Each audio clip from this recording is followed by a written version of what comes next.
Hey friends, it's Dr. Tamika Ferguson and Dr. Cody Nielsen from After Further Consideration. This summer, we had the privilege of starting our podcast through a post check series. And now it's our opportunity to go back and listen to some of the excellent leaders that we had the privilege of speaking with. You're going to listen to one of our 5 episodes with leaders across the country in higher education who are focused on equity, inclusion, and leadership.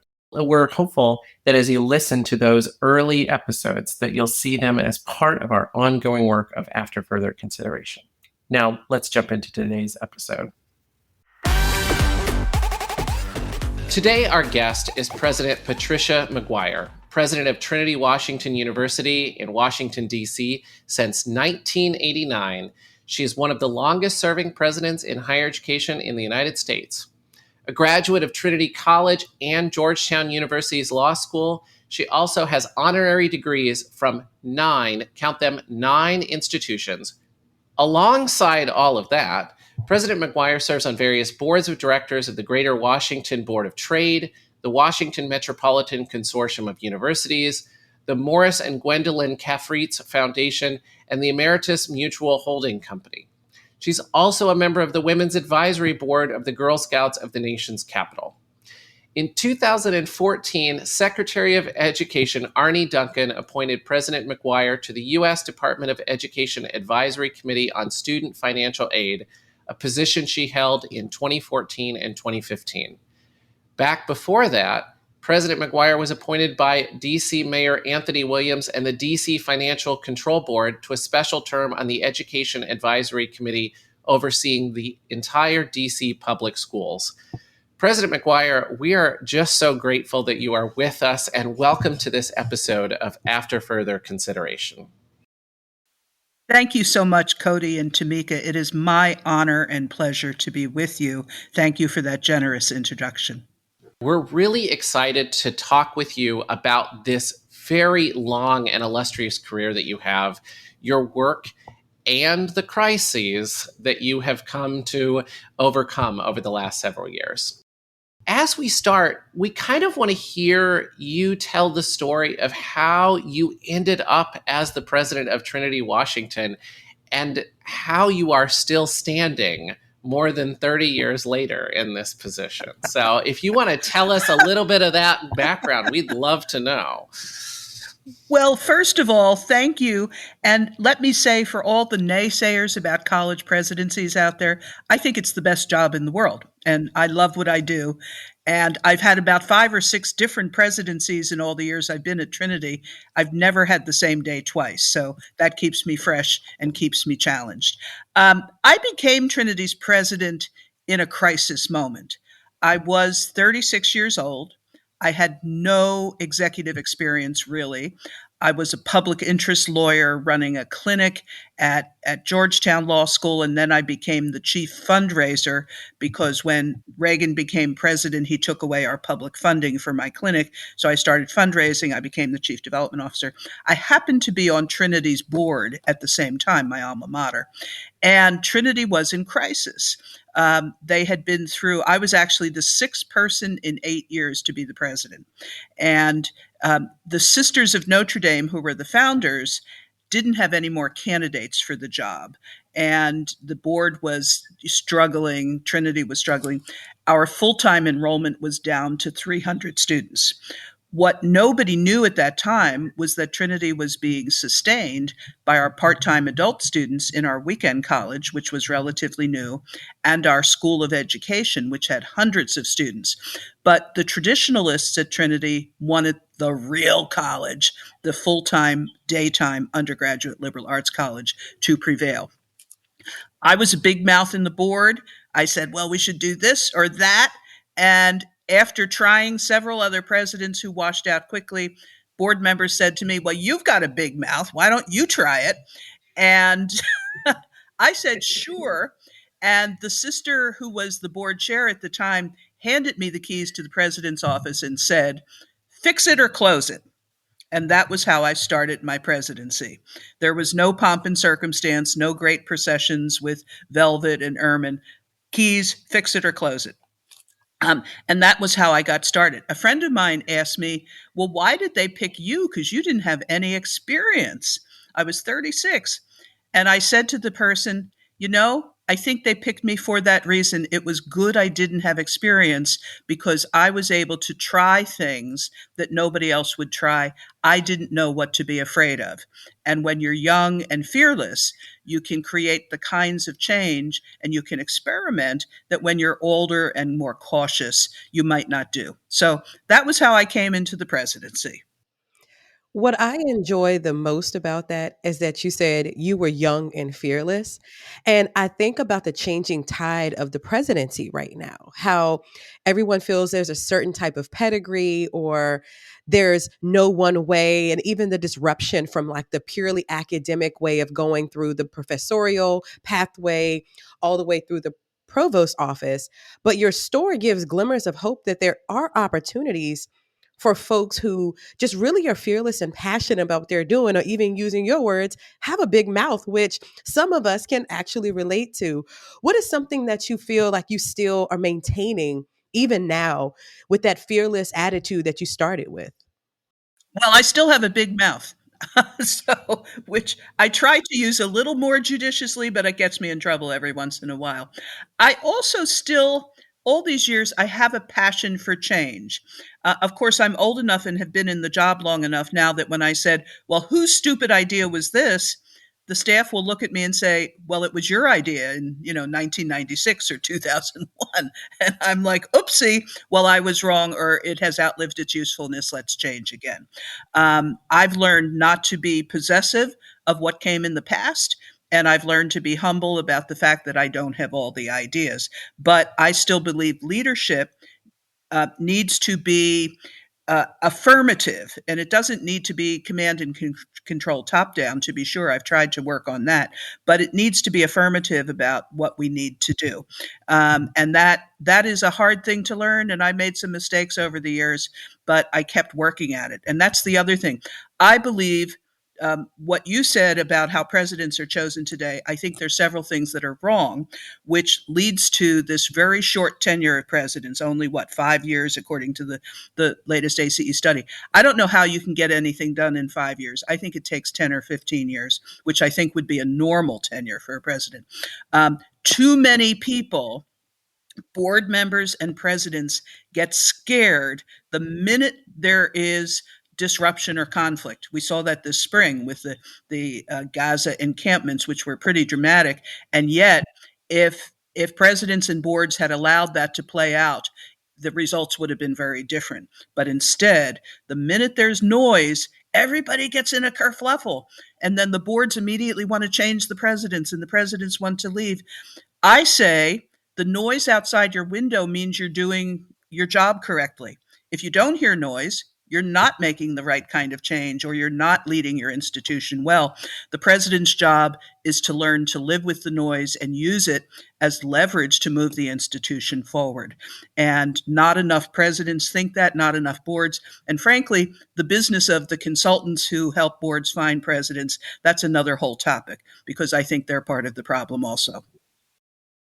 I value that perspective so much because I think people are now fearful of the presidency because of some of the things that you're bringing up, right? Some of the pieces about the constant change and needing more time and almost this missing of opportunity for fearlessness. And what I also appreciate in your reflection when you first started is you shared that you've had 4 different types of presidencies. And so that really leads us into another question that we're interested in on this podcast is really diving into some of those examples and those crises and those lived moments, right, that we can reflect on. So can you maybe share with us throughout those 4 different types of presidencies you've had in your 3-decade plus career as a college president, what are 1 or 2 specific examples of crises or defining moments that have shifted how you lead Trinity?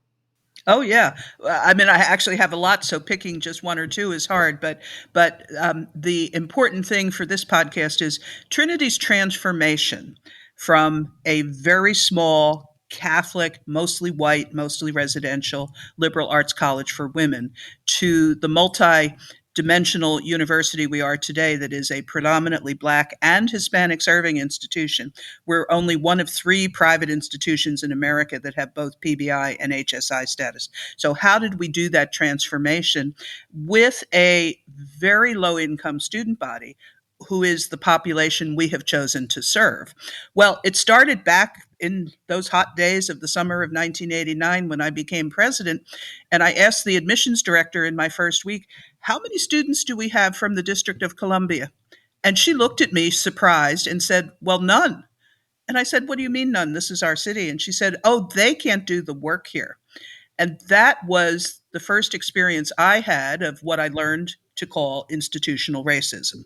That Trinity had only 300 full-time students, and it wasn't recruiting in its own backyard because it had this elitist notion about who should come to Trinity.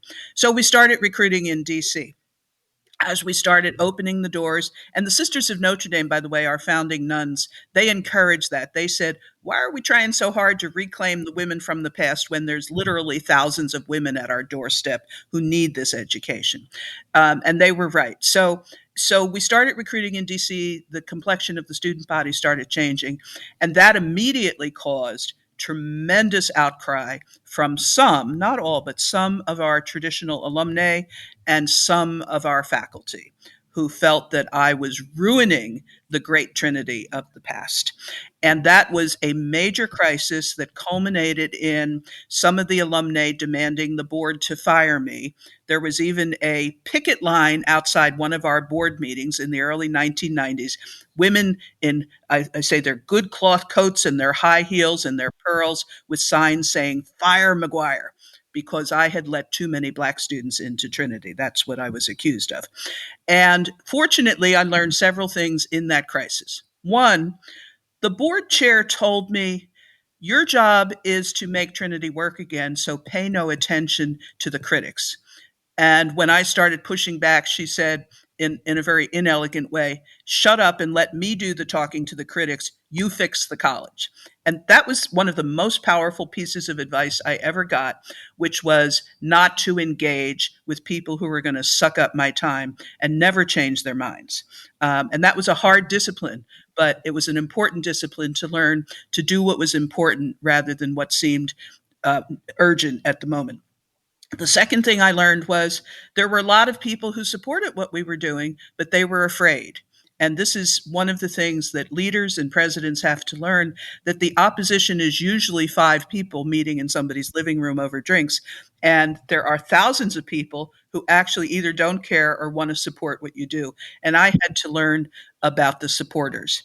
The third thing I had to learn, especially on the issue of race in America, I had to learn to talk about race out loud and directly to the critics. And I had to learn what to value and what to set aside. I remember one meeting with a group of alumni down in Florida at a lovely golf club when they said, well, we don't care that you have so much diversity, but what are their SAT scores? Because this was still an issue. And I finally got to a point, I was so sick of this discussion that I turned to one of the women at one of these meetings and I said, I really don't know and I don't care because we don't ask for SAT scores anymore. And they were horrified. And I said, what I care about is whether our faculty are able to make these women powerful and successful in the same way as we graduates of prior years. And the faculty does exactly that. Well, the room was silent for a minute and then everybody stood up and cheered because they were waiting for me to confront the opposition with an answer that was positive and forward thinking and not defensive. And that was hard for me to learn. It took a couple of years, but I was able to help us move past that particular moment. So that was one crisis. Then there was another crisis also involving race. Later in the 1990s, the students got involved in the racial change at Trinity. There was a very ugly hate letter that went around from something called the White Student Alliance. To this day, we don't know who really created this, but it tore the campus apart. And it made the Black students extremely angry. It made the white students terrified. And we had forum after forum. The faculty were just terrified of anything at that point. And I learned once again that I could not sugarcoat it.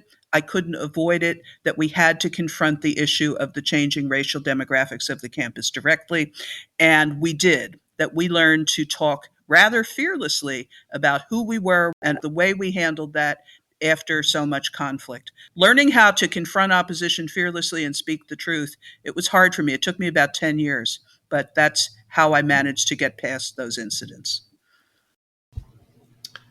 Thanks, Pat. This is such really deep, important work. And I think for our listeners, hearing this from a president is so critical. And there are so many areas that I think we could both go deep on this. But I want to ask a sort of first overarching sort of question as we sort of probe into this. And that is, how is the receptivity of your posture after 30 years of the presidency and so many of these experiences, how is your posture as a president received by your peers in the presidency? Does this feel like this is a resonating thing, or is there still a lot of folks that might be entrenched in some of the ways in which you sort of describe at the beginning of your career you had to sort of overcome? Well, yes and yes. So, first of all, is defining the peer group, obviously, because there are many different groups I intersect with. At Trinity, we're the smallest institution among the institutions in what we call the Consortium of Universities in Washington. Great institutions like Georgetown, Catholic American U, GW, and so forth. So I have a lot of friends among the presidents of the very large universities. I think they look at me as somewhat odd. They're nice, but they would not do what I do. And when I speak out about things, I think they're sometimes like, "Oh, really?" So that's one group, but that's fine because they're big institutions. They've got a lot of constituencies.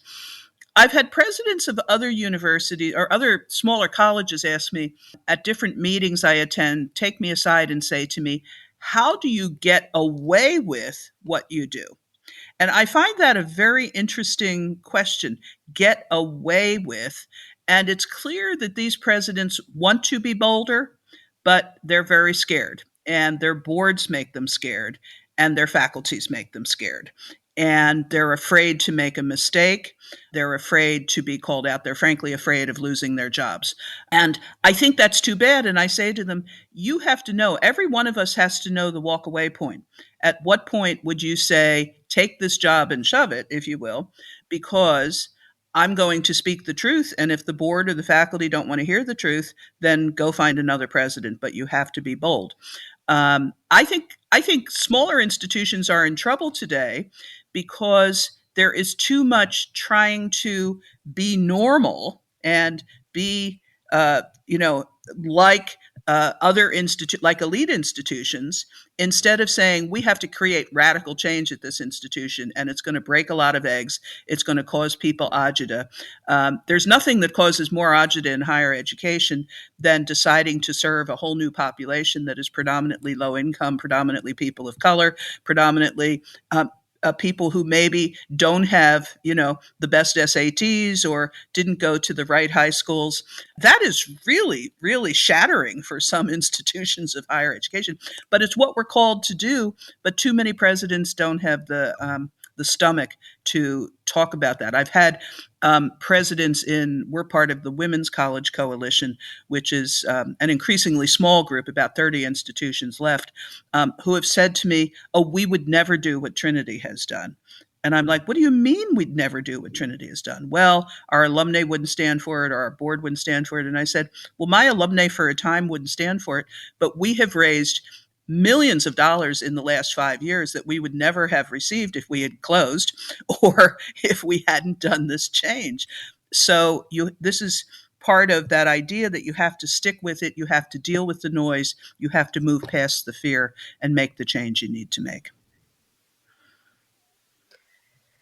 This is so important for me because one day I would love to be a president, right? I always Well, say at some good. point Keep before I keep retire. that And I drive. think, Yeah. right, and I think a lot of folks are afraid to say it out loud because of kind of the climate around it.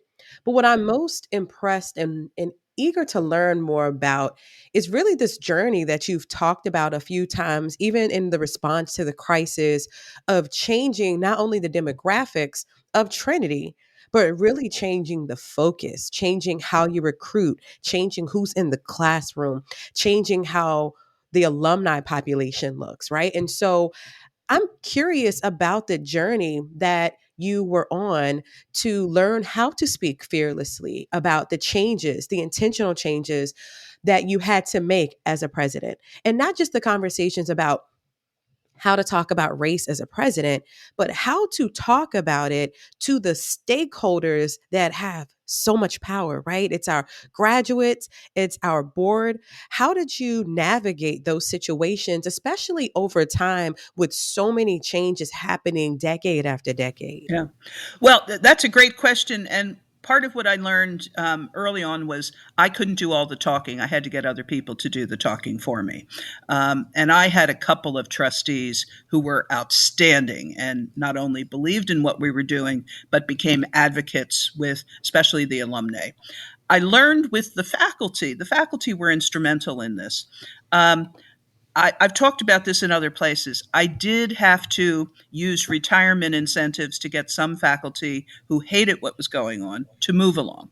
And it was something that was hard at first, but they appreciated it. We were very generous retirement packages. And then we were able to hire a new generation of faculty. Now, here was the key with faculty hiring, which is true in most institutions today.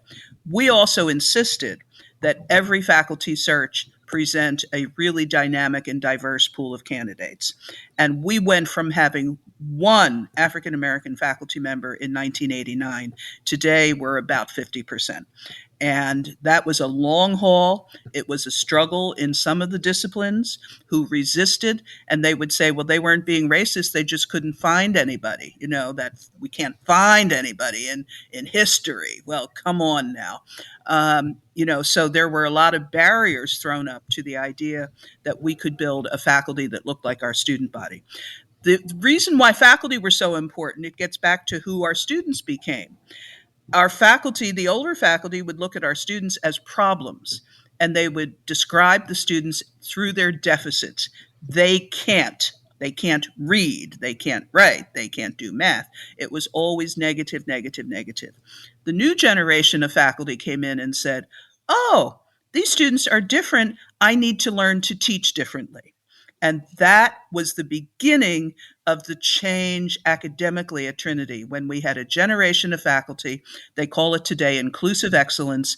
We got a big grant from the HHMI Foundation to support inclusive excellence. It was actually, of all groups, it was the sciences that led the change.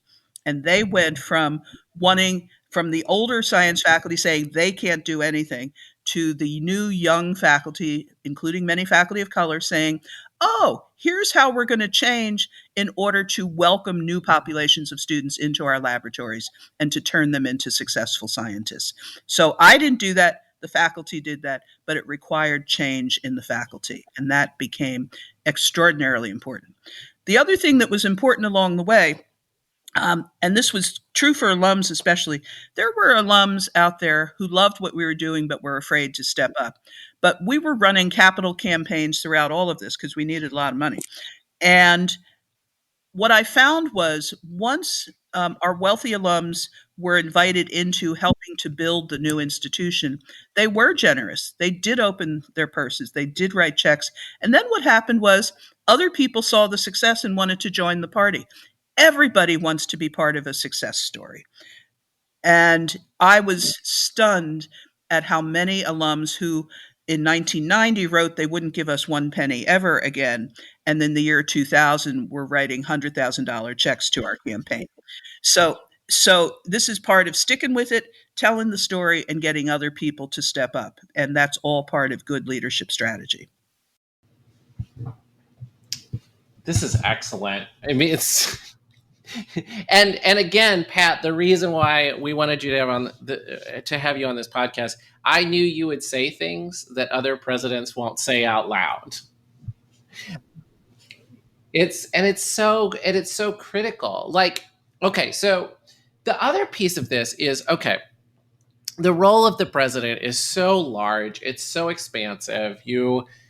As you've described, there's so much you have to lean into. What do you do when you're trying, like, how do you separate yourself a little bit from the work, a little bit? Like, how do you step away from it? Like, what do you do when you're not just at that desk and out in the community working on these issues? Like, what are you doing for fun for yourself? Well, I'm so happy you asked because I do fun things, and I'm a little weird that way. So, I mean, part of me is I'm single, I live alone, so I don't have any distractions in my life other than work.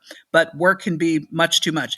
So early on, I realized I had to get away, and I discovered upstate New York, the Adirondack region, with lakes and streams and all, and it's beautiful. And I started kayaking up there, and it was wonderful. Then I discovered photography. So, in my copious spare time, I do a lot of wildlife photography. And I actually, this became my Christmas gift to people. Some people bake cookies, well, I don't bake. I avoid the kitchen at all costs.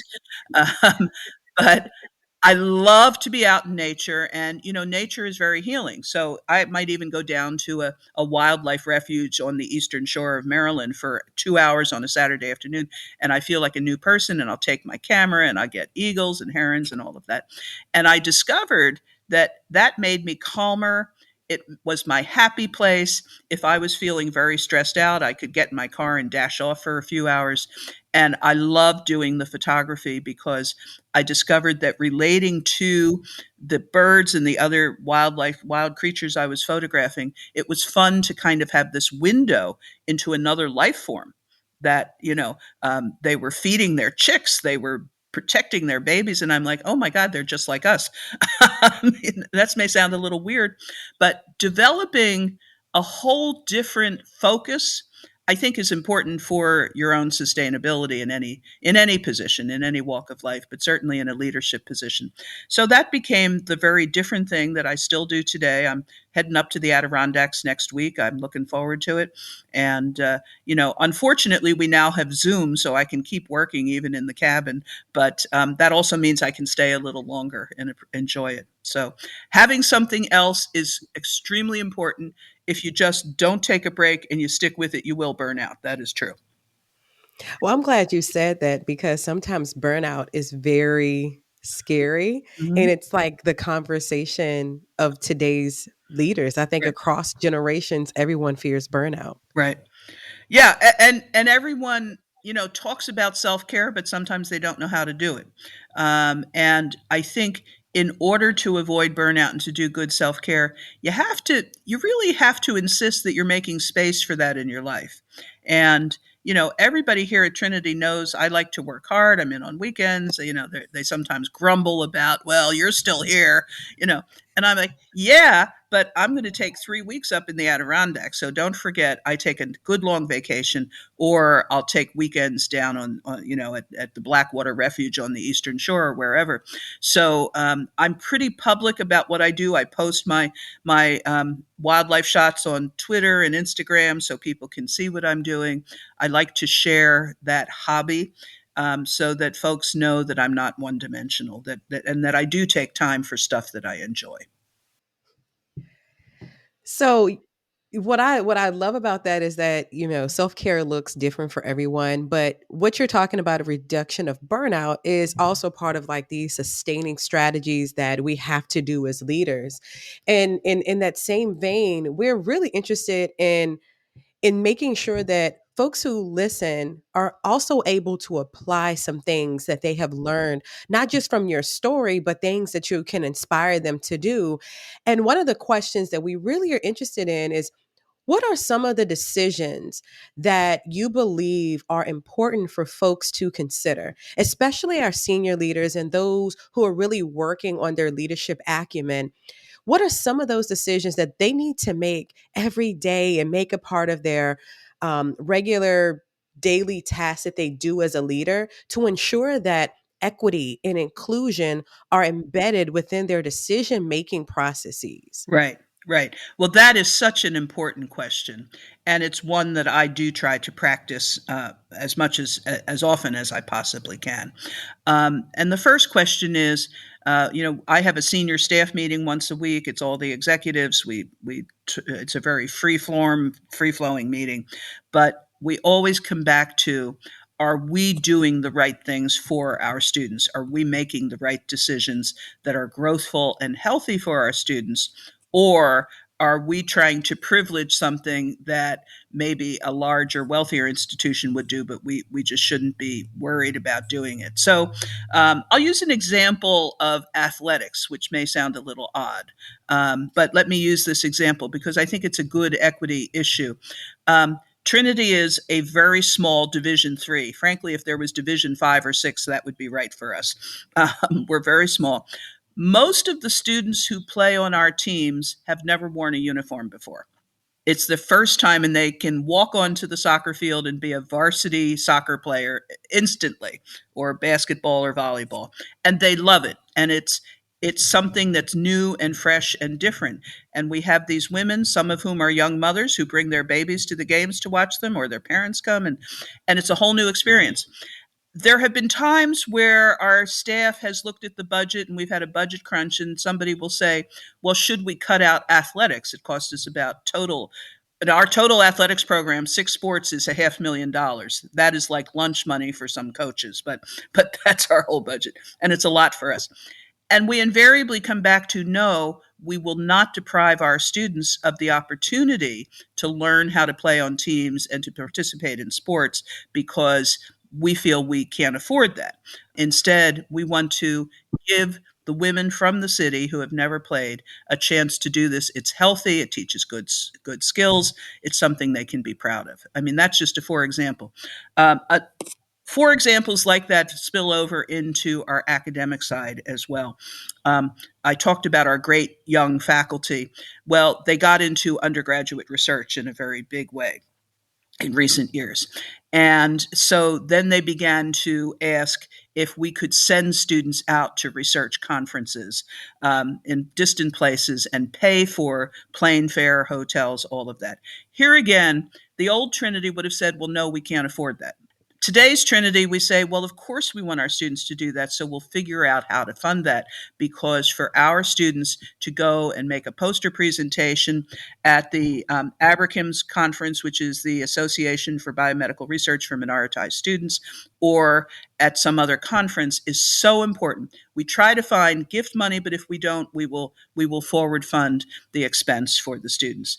Those are the kinds of decisions we make that I think really support equity in a major way, whether it's co-curricular or academic.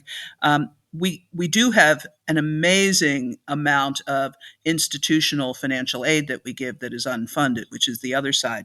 So invariably, when the financial aid director says, well, there's a student, she needs another $2,000, and I'll say, well, give it to her. We'll figure out how to deal with it later. So we want the students to come to school here and to stay in school. And we make our financial decisions accordingly. As a result, I mean, our salaries are good, but not great. Our amenities are okay. We put most of what we have into the students, and that's ultimately the equity principle.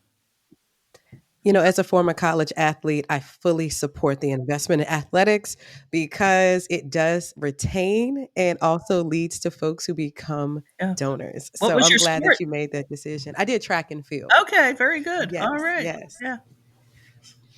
So we're getting close to our time, Pat, and we always have a question on this podcast that we want to ask before we, and that sort of comes back to some of the conversations and even some of this last response that you had. But looking back on the crises, looking back on all of the things that you have, and sharing, those examples that you have, are there any other sort of actionable strategies that you want to share with the audience around like responding to campus crises or crises of the moment that can be really helpful for us to think back and look on when we encounter those situations on campus? Yes. Let me offer two different versions of the answer to that. First of all, I think most crises that people think of as crises on campuses are really in the moment, and they come and go. And the fact is that higher education is very cyclical. So commencement always comes. whatever it is, everybody's gone for a couple of months, and so you can count on that cycle to continue.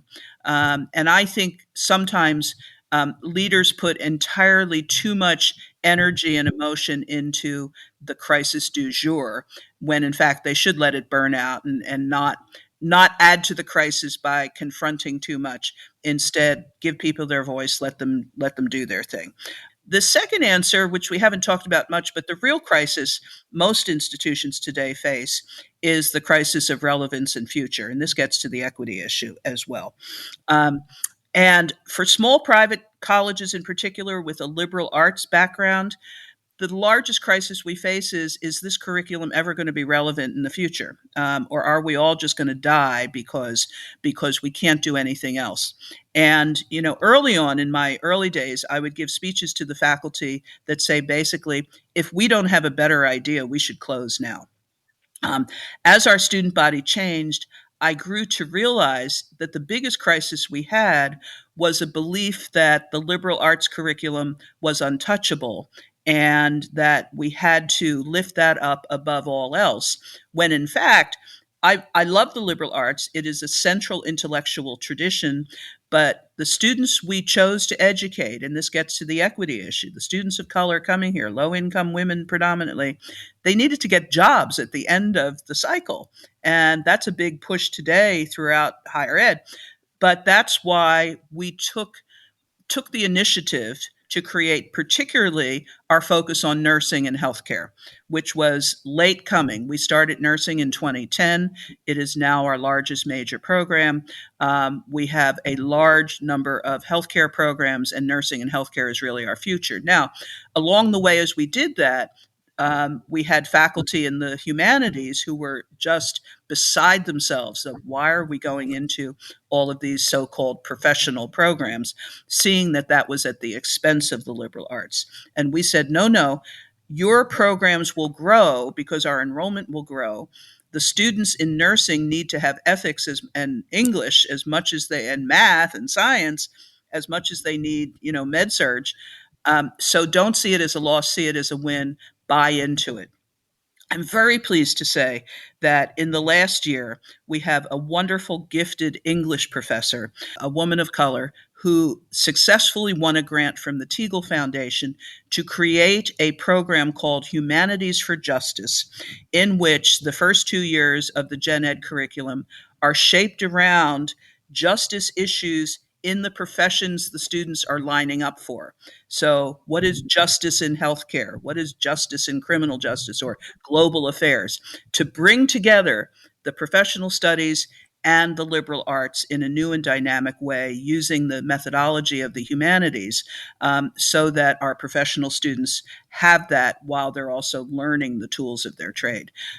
This was a great dynamic example of how new liberal arts faculty can see how to reshape what they do. And I think that's the future of institutions like Trinity, reshaping liberal arts, not getting rid of it, not cutting programs, but finding new ways to do old things. That is such a profoundly important way, and a good advertisement, by the way, for Trinity Washington and what you guys are doing. So, but what a great way to close us. You all, as the audience, please take a look at the work that President McGuire has done. You can find her running around DC, and apparently you can find her in the Adirondacks here taking photography at all this time. So, President McGuire, Pat, thank you again on behalf of Tamika and I for joining us on today's episode of After Further Consideration. Thank you so much. It's been fun to talk with you.